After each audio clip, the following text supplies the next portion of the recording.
Bismillahirrahmanirrahim. Assalamualaikum warahmatullahi wabarakatuh.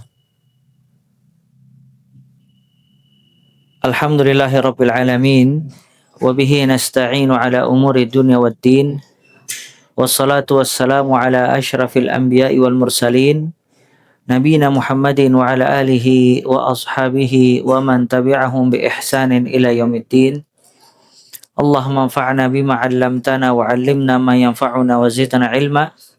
Rabbana taqabbal minna innaka antas sami'ul alim wa tub 'alaina innaka antat tawwabur rahim. Allahumma ij'al a'malana kullaha salihah waj'alha liwajhika khalisa wa la taj'al li ahadin fihi syai'a. Rabbi shrah li sadri wa yassir li amri wahlul 'uqdatam min lisani yafqahu qawli. Tsumma amma ba'd. Naam, kita lanjutkan kultum kita masih membahas ringkasan fikih Asmaul Husna. Sekarang kita sampai kepada nama Allah Azza wa Jal, Ar-Razzaq dan Ar-Raziq. Ar-Razzaq dan Ar-Raziq itu memiliki arti Allah Ta'ala yang maha pemberi rizki. Jadi Allah satu-satunya zat yang memberikan rizki kepada hamba-hambanya. Tidak ada selain Allah yang dapat memberikan rizki kepada hamba-hambanya. Walaupun seorang hamba mendapatkan rizki dari atasannya, mendapatkan rizki dari usahanya, tetap pada hakikatnya yang memberikan rizki adalah Allah Subhanahu wa ta'ala. Dan setiap habis salat kita berzikir kepada Allah Azza wa Jal dengan mengucapkan Allahumma la mani'a lima a'tait wa la mu'tiya lima mana'at wa la yanfa'u dzal jaddi minkal jadd. Ya Allah, tidak ada yang dapat menghalangi apabila Engkau sudah memberi, dan tidak ada yang dapat memberi apabila sudah dihalangi oleh-Mu, dan tidak bermanfaat usaha orang-orang yang berusaha tanpa izin dan pertolongan dari Allah Azza wa Jalla. Dan Ar-Razzaq maksudnya adalah Al-Mutakaffil bi arzaqil ibad, yang menjamin rizki-rizki hambanya. Semua jiwa dan semua yang hidup, semuanya telah dijamin rizkinya oleh Allah Azza wa Jalla. Karena manusia yang hidup, dia perlu rizki untuk menegakkan peribadatannya kepada Allah Azza wa Jalla. Maka Allah Ta'ala memberikan rizki, membantu dia untuk dia bisa istiqamah, beribadah dan menjalankan ketaatan. Ya, jadi konsekuensi dari penciptaan adalah memberikan rizki. Oleh karena itu, seorang hamba jangan pernah takut dari rizki. Karena Allah Ta'ala telah menjamin semua rizki hamba-hambanya. Selama dia masih hidup, selama itu pula Allah memberikan rizki kepada hamba-hambanya. Dijamin oleh Allah Azza wa Jalla. Ya Allah berfirman dalam surat Hud ayat 6, وَمَا مِنْ دَابَّةٍ فِي الْأَرْضِ إِلَّا عَلَى اللَّهِ رِزْقُهَا. Tidak ada hewan jelata pun di atas muka bumi melainkan rizkinya telah ditanggung oleh Allah Azza wa Jalla. Kemudian yang berkaitan dengan nama Allah Ar-Razzaq dan Ar-Raziq, bahwasanya rizki Allah dibagi menjadi dua macam. Dan ini pernah kita bahas. Ada rizki yang sifatnya umum. Rizki yang sifatnya umum itu adalah rizki yang berkaitan dengan badan. Makanan, minuman, tempat tinggal, kendaraan, semua yang dibutuhkan oleh badan dia itu rizki yang sifatnya umum. Rizki yang sifatnya umum ini diberikan oleh Allah kepada semua makhluk dan kepada semua manusia, baik orang muslim, orang kafir, orang fasik, orang taat, semuanya dapat rizki yang sifatnya umum. Bahkan kadangkala orang kafir dikasih porsi rizki umum lebih besar dibandingkan orang yang mukmin. Ini menunjukkan kalau rizki yang umum bukan tanda kebaikan bagi seorang hamba. Karena semuanya dikasih.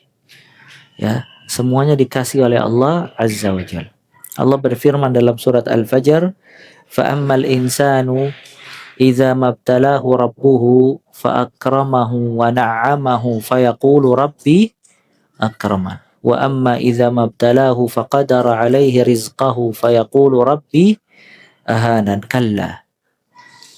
Adapun manusia, kalau dia diuji oleh Allah Azza wa Jal, dengan dimuliakan, dikasih nikmat, manusia akan berkata, Rabbku memuliakan aku. Tapi kalau dia diuji oleh Allah Azza wa Jal dengan disempitkan rizkinya, maka dia berkata, Rabbi ahanan, Rabbku menghinakan aku. Kata Allah, kalla, bukanlah tanda kebaikan bagi seorang hamba diluaskan rizki yang sifatnya umum atau disempitkan. Karena pada hakikatnya keluasan rizki dan kesempitannya itu ujian dari Allah Azza wa Jalla. Yang kedua, rizki yang sifatnya khusus. Rizki ini hanya Allah berikan kepada orang-orang yang beriman. Rizki yang sifatnya khusus itu rizki yang berkaitan dengan hati. Rizkul qulub. Dari kelapangan jiwa, ketenangan hati, ilmu yang bermanfaat, iman, kemudian dimudahkan beramal saleh, dan juga rizki halal yang bisa menegakkan peribadatan kepada Allah Azza wa Jalla.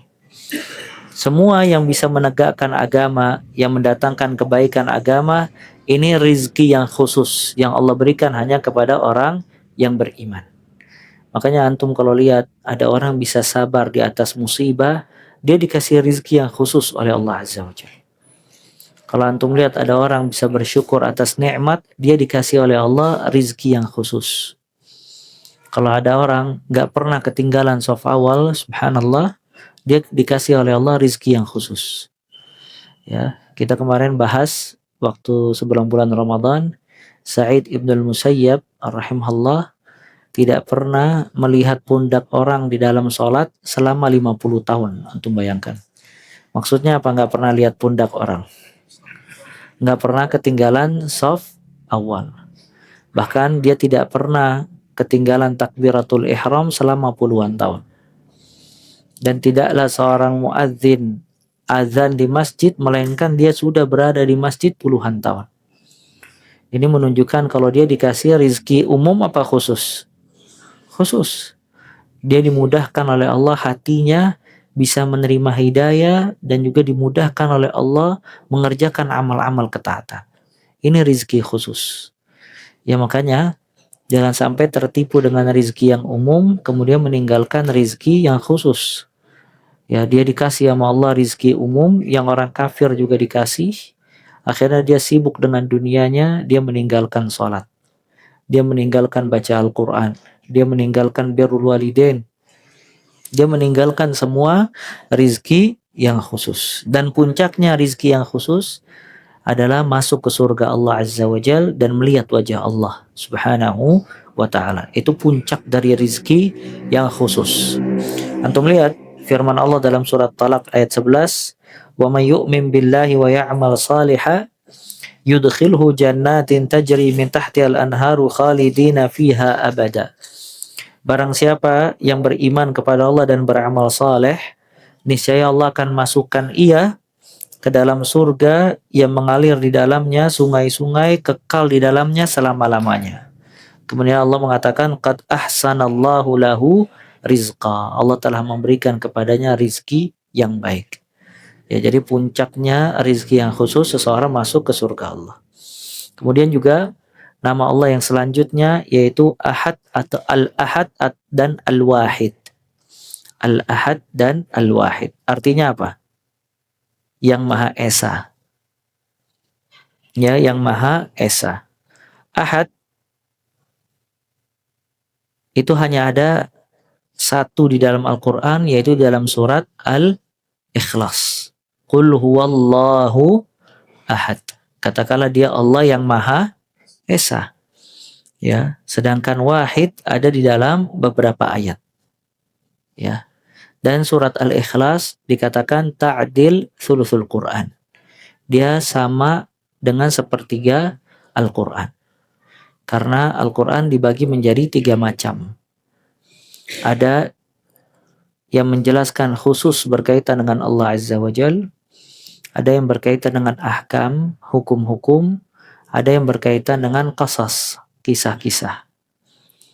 Dan surat Al-Ikhlas dari awal sampai akhir dia hanya membahas yang berkaitan dengan Allah.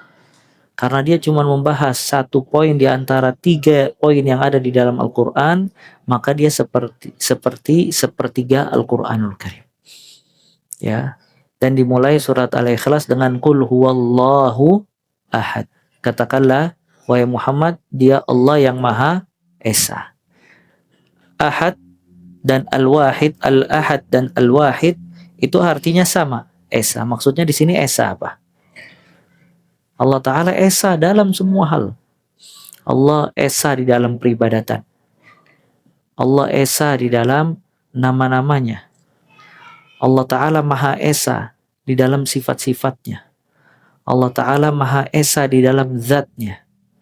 Allah Ta'ala Maha Esa di dalam keagungannya, keutamaannya, kebesarannya. Maka Allah Esa, tidak ada yang bisa menyamakan Allah dengan sesuatu apapun juga. Baik dari sisi ketuhanan, sifat-sifatnya, zatnya, dan yang lainnya. Walaupun sebagian sifat atau sebagian nama ada di makhluk. Seperti nama Allah Al-Qawi yang maha kuat. Manusia juga dinamakan yang kuat dengan Qawi. Tapi pertanyaannya sama tidak kekuatan Allah dengan kekuatan makhluk? Tidak sama. Allah Esa, tidak bisa disamakan dengan apapun juga. Salah satunya Sami'. Allah maha mendengar, memiliki sifat pendengaran. Manusia juga sama, memiliki sifat pendengaran. Apakah sama pendengaran Allah dengan pendengaran makhluk? Tidak sama, karena Allah Maha Esa dalam sifat-sifatnya, nama-namanya, keagungannya, dan seterusnya. Ya. Maka dengan kita mengetahui kalau Allah Al-Ahad, ya, kita harus mengesahkan Allah dan mentauhidkan Allah. Memiliki aqidatut tauhid yang Maha Esa. Kita meyakini dan beriman kepada Allah, beramal hanya kepada Allah, dan tidak menyekutukan Allah dengan sesuatu apapun juga.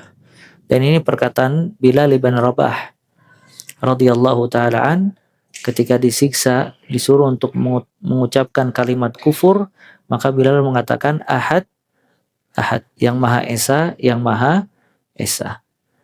Dan juga orang-orang kufar Quraisy ketika disebutkan salah satu sebab turunnya surat Al-Ikhlas, mereka berkata, ya Muhammad, sif lana rabbak.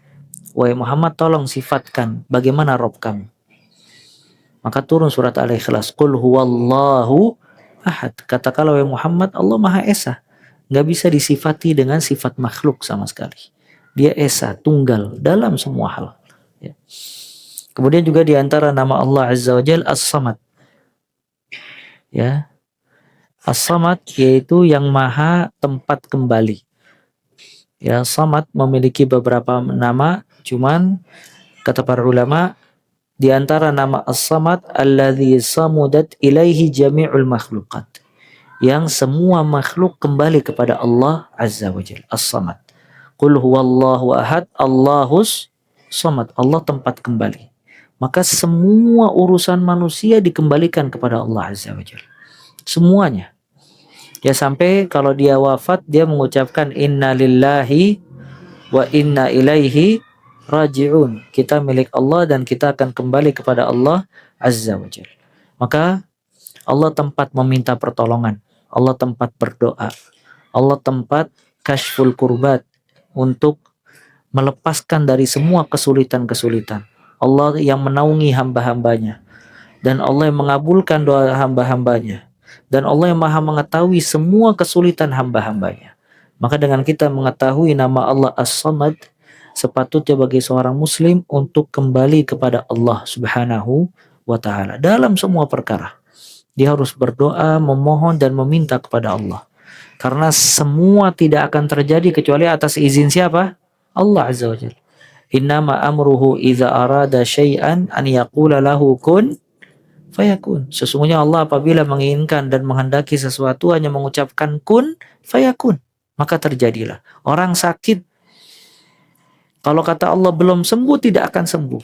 Dan apabila Allah menghendaki hamba tadi sembuh, cuma mengucapkan kun fayakun. Orang sulit, miskin, melarat, ingin terlepas dari kemiskinan. Kalau kata Allah belum bisa, nggak bisa. Tapi kalau Allah menghendaki dia untuk terlepas dari kemiskinan, cuma mengucapkan apa? Kun fayakun. Ya, perkara yang paling mudah dilakukan itu ucapan. Dan ucapan yang paling rendah terdiri dari berapa huruf? 2. Nggak ada ucapan 1 huruf. Paling sedikitnya berapa huruf? 2. Maka lihat, Allah apabila menghendaki sesuatu, mengucapkan dengan perkara yang paling ringan. Kun, jadilah. Makanya sebagian fuqaha mengatakan kalau tertawa itu membatalkan sholat. Tertawa ya membatalkan sholat. Pertanyaannya, ketawa yang bagaimana yang membatalkan sholat? Ketawa yang paling sedikit terdiri dari berapa huruf? 2. Ya, kalau dia ngomong ha, tadi batal tuh. Ya, apalagi kalau udah ketawanya apa ngekek ya. Ha batal. Sebagian mengatakan seperti itu. Nah, cuman intinya as-samad yaitu tempat yang maha dikembalikan segala sesuatu. Itu as-samad. Ibnu Abbas radhiyallahu taala an menjelaskan as-samad sangat panjang. Kata Abdullah ibn Abbas, as-samad asy-syarif alladzi qad kamula fi syarafih. Yang maha mulia, yang telah sempurna semua kemuliaannya. Al-azim alladzi kamula fi 'azamatih. Yang maha agung, yang telah sempurna di dalam keagungannya. Al-halim alladzi kamula fi hilmi. Yang maha lembut, yang telah sempurna di dalam kelembutannya, dan seterusnya. Kemudian yang terakhir, kita tambah satu lagi biar cepat selesai. Al-hadi. Ya, al-hadi. Yaitu yang maha pemberi petunjuk. Ya, yang maha pemberi petunjuk. Al-hadi. Ya. Dalam Al-Quran Allah menjelaskan Al-Hadi atau nama Allah Al-Hadi dalam beberapa ayat. Di antaranya surat Al-Hajj ayat 54. Kata Allah, wa inna Allah lahadi alladhina amanu ila siratin mustaqim. Sesungguhnya Allah Ta'ala memberikan petunjuk kepada orang-orang yang beriman menuju kepada jalan yang lurus. Allah juga berfirman dalam surat Al-Furqan ayat 31, wa kafa bi rabbika hadiyan wa nasira. Cukuplah Rabb kamu sebagai pemberi petunjuk dan juga sebagai penolong. Maka maksudnya Al-Hadi, Allah yang memberikan petunjuk kepada hamba-hambanya menuju kebahagiaan dunia dan akhirat. Itu Al-Hadi. Maka kita pakai nama Allah Al-Hadi ihdini. Yang maha pemberi petunjuk, berikanlah petunjuk kepada aku.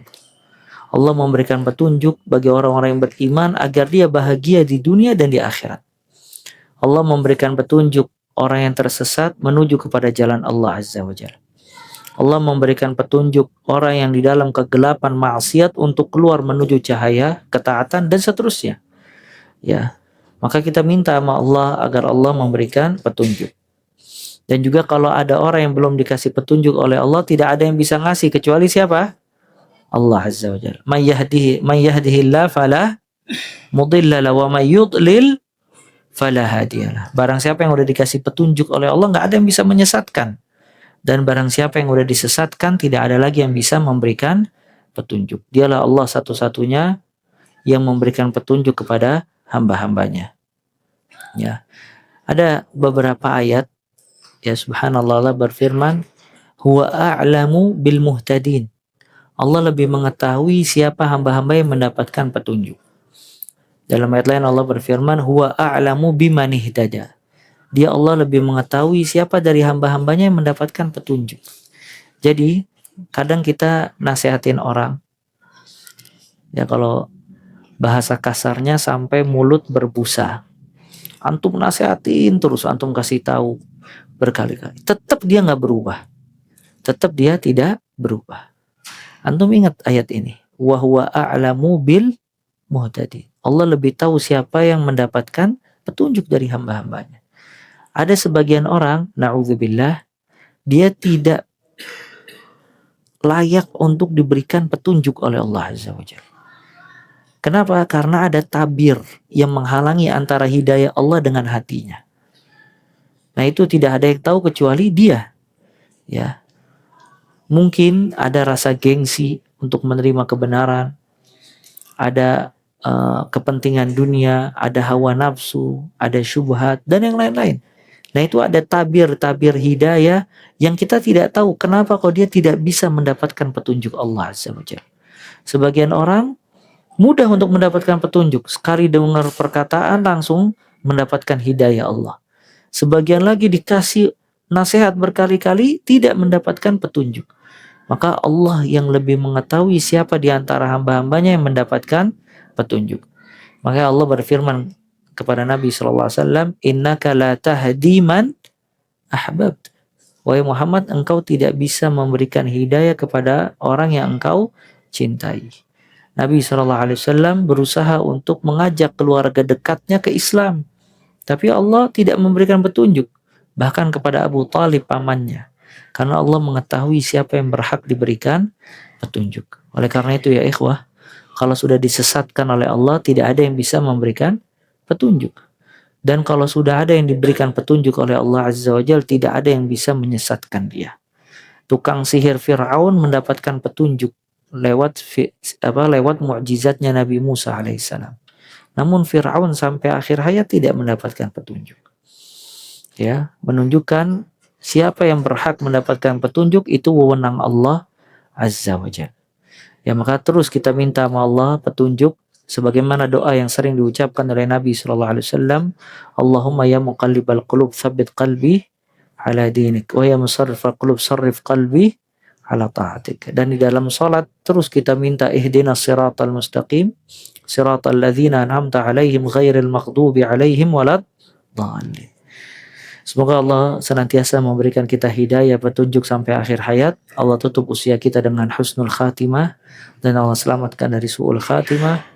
Allah masukkan kita ke surga yang kelak bersama keluarga kita, istri, anak-anak kita, orang tua kita, dikumpulkan dengan Nabi SAW dengan melihat wajah Allah yang mulia. Amin amin ya rabbal alamin. Kita cukupkan sampai di sini. Subhanakallah bihamdik asyhadu an la ilaha illa anta astaghfiruka wa atubu ilaik. Wa sallallahu wa baraka abdika rasulika Muhammad wa akhiru da'wana anil hamdulillahi rabbil alamin. Assalamualaikum warahmatullahi wabarakatuh.